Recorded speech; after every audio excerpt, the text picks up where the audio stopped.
Ever wonder what your grandparents used to slap between two slices of bread when times were tight, but flavor still mattered?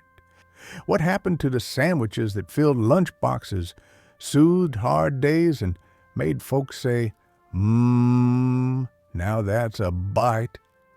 These weren't just snacks. They were survival, celebration, and straight-up soul food.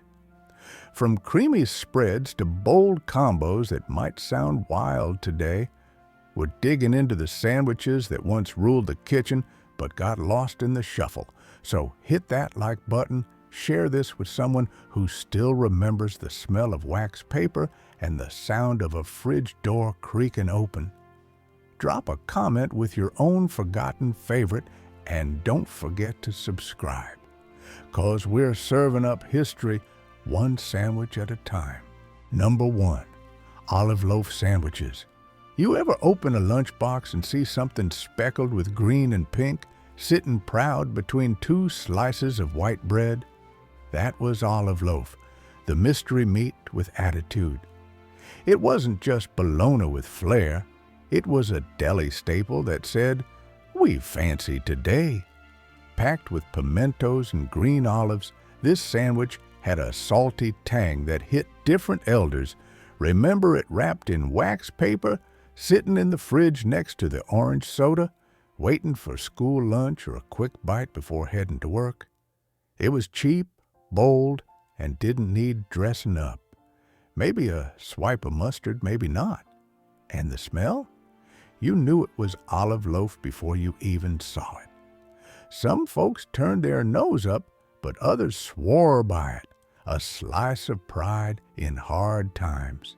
You ever ask someone who grew up with a meat slicer at the corner store? They'll tell you this sandwich was loud, proud, and unforgettable. Number 2, pimento cheese sandwich. You ever spread something so creamy and kicking it made plain white bread feel like a treat? That's pimento cheese, the southern spread that had bite, body, and a whole lot of charm. Folks mixed shredded cheddar, mayo, and chopped pimentos into a bold, orangey mash that went straight from bowl to bread. It was tangy, cheesy, and had that peppery pop that made you say, now that's something. Elders remember making it for church picnics, school lunches, or just sitting on the porch with a cold glass of sweet tea. Some added cream cheese, some threw in a dash of cayenne, but the soul stayed the same. Comfort with a little sass. You ever talk to someone who still keeps a tub of it in the fridge right next to the pickles and peach jam? They'll tell you. This sandwich was Southern gold, spread thick and served with pride. Number 3, the bacon and peanut butter sandwich. You ever bite into something so strange it made you pause, then smile wide 'cause it worked? That's the bacon and peanut butter sandwich, a salty, sweet mashup that had no business being that good. Crispy bacon lay over thick peanut butter, sometimes on toasted bread, sometimes just slapped together quickly. It was smoky, nutty, and sticky in all the right ways. Elders remember making this late at night, after long shifts, or when the fridge was looking bare but the pantry still had promise. Some folks added banana, some went crunchy over creamy, but the real ones knew this sandwich was a rebel with flavor. Have you ever talked to someone who still swears by it like it's their secret weapon? They'll say it hits harder than it should. This wasn't just a snack. It was a dare, a delight, and a whole lot of don't knock it till you try it. Number 4, peanut butter and mayonnaise sandwich. You ever taste something so odd it made you raise an eyebrow, then go back for another bite? That's the peanut butter and mayonnaise sandwich, a creamy, salty, sweet combo that had folks divided but never forgotten. Smooth peanut butter on one slice, mayo on the other, pressed together like it was the most natural thing in the world. Elders remember making this when the cupboard was bare, but the belly still needed filling. It was cheap, quick, and weirdly comforting, like a hug from a time when you made do with what you had. Some added banana, some sprinkled sugar, others just kept it plain and proud. Have you ever talked to someone who grew up in the Dust Bowl or during ration stamps? They'll nod slowly and say, "Yep, that sandwich got us through." This wasn't just a meal, it was a memory, spread thick and served with grit. Number 5, cheese and Marmite sandwich. You ever taste something so bold it made your mouth pucker and your eyes light up? That's the cheese and Marmite sandwich, salty, sharp, and not for the faint of heart. This one came from across the pond but found its way into American kitchens where folks weren't afraid to try something different.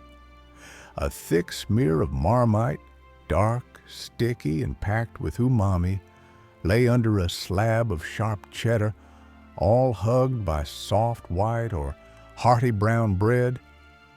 Elders remember this as a you either love it or leave it kind of sandwich, but those who loved it, they swore by it.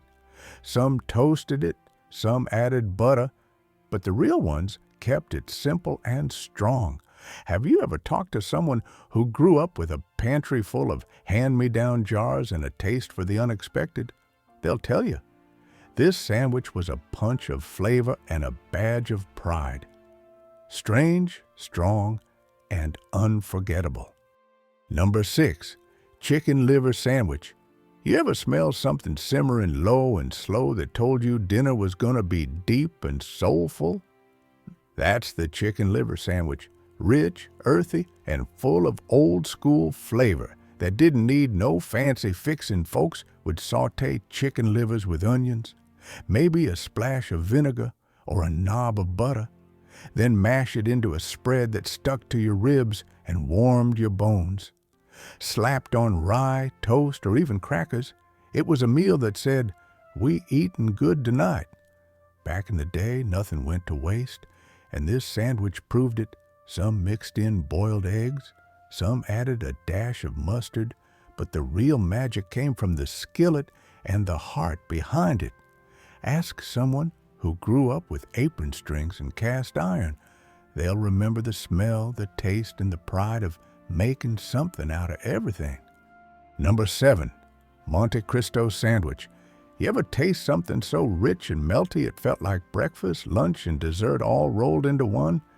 That's the Monte Cristo, the sandwich that dressed up like French toast and showed up with swagger ham, turkey, and Swiss cheese stacked between slices of egg-dipped bread, then pan-fried golden and dusted with powdered sugar. Some folks even dipped it in jam, jam, and called it heaven on a plate. Elders remember ordering this at diners with red vinyl booths and bottomless coffee, or making it at home when they wanted to feel a little fancy without breaking the bank. It was indulgent, unexpected, and downright unforgettable. Back then, it wasn't just a sandwich, it was a treat, a flex, and a reason to slow down and savor, ask around. And you'll hear stories of first dates, Sunday brunches, and quiet mornings made special by this crispy, gooey masterpiece. Number 8, egg and sardine sandwich. You ever crack open a tin and whip up something that smelled strong but tasted like home? That's the egg and sardine sandwich. Bold, briny, and built for folks who knew how to stretch a meal. Hard-boiled eggs mashed with sardines, maybe a little onion, maybe a splash of vinegar or hot sauce, all pressed between slices of bread that didn't need to be fancy. It was protein-packed, pantry-smart, and full of flavor that lingered long after the last bite. Back in the day, this was a go-to for lunch pails and late-night snacks, the kind of sandwich that filled you up and made you feel like you were eating something real. Some folks added mayo, some kept it dry and gritty, but every version had heart. Talk to someone who grew up with shelves full of canned goods and a knack for making magic. They'll smile and say, that sandwich had punch and it had purpose. Number 9, deviled ham sandwich. You ever spread something so zesty it made your tongue tingle and your eyes pop wide open? That's deviled ham, the spicy, creamy meat mash that came straight from a can but tasted like it had a story to tell folks would mix it with mayo, mustard, maybe a splash of relish or hot sauce, then slather it thick on white bread or crackers. It was bold, tangy, and had that kick that said, "We ain't playing." Elders remember pulling out the little paper-wrapped tin, popping it open with a butter knife, and making sandwiches that fed a whole crew with just a few scoops. It was the kind of lunch that showed up at picnics, road trips, and quick bites before heading out to work. Ask someone who still remembers the sound of that metal lid cracking open. They'll grin and say, that sandwich had bite, and it never let you down. Number 10, potted meat sandwich. Have you ever dug into a sandwich so humble it felt like a quiet nod to hard times and strong hearts? That's the potted meat sandwich. Soft, salty, and spreadable like a secret passed down through generations. Straight from the can, this mystery mix of meats was blended with spices and preservatives, then smeared on white bread like it was gold. Folks didn't ask what was in it. They just knew it filled bellies and stretched paychecks. Elders remember it sitting on pantry shelves next to Vienna sausages and powdered milk, ready to be called into action when dinner had to be quick and cheap. Some added pickles, some mixed in mayo, but most just kept it simple and moved on. It wasn't glamorous, but it was real. A sandwich that showed grit, grace, and the kind of quiet strength that built families. You won't find it on fancy menus, but you'll find it in the stories of folks who made something out of nothing. So, how many of these sandwiches sparked a memory, made you smile, or had you say, dang, I forgot all about that? These weren't just meals, they were moments. Little bites of history wrapped in wax paper, passed across lunch tables and served with love. Whether it was potted meat on payday or Monte Cristo on Sunday brunch, every sandwich told a story worth saving. If you felt that tug of nostalgia, hit that like button. Share this with someone who still remembers the hum of the fridge and the taste of simpler times. Drop a comment with your own forgotten favorite, and don't forget to subscribe, 'cause we're just getting started bringing back the flavors that built us.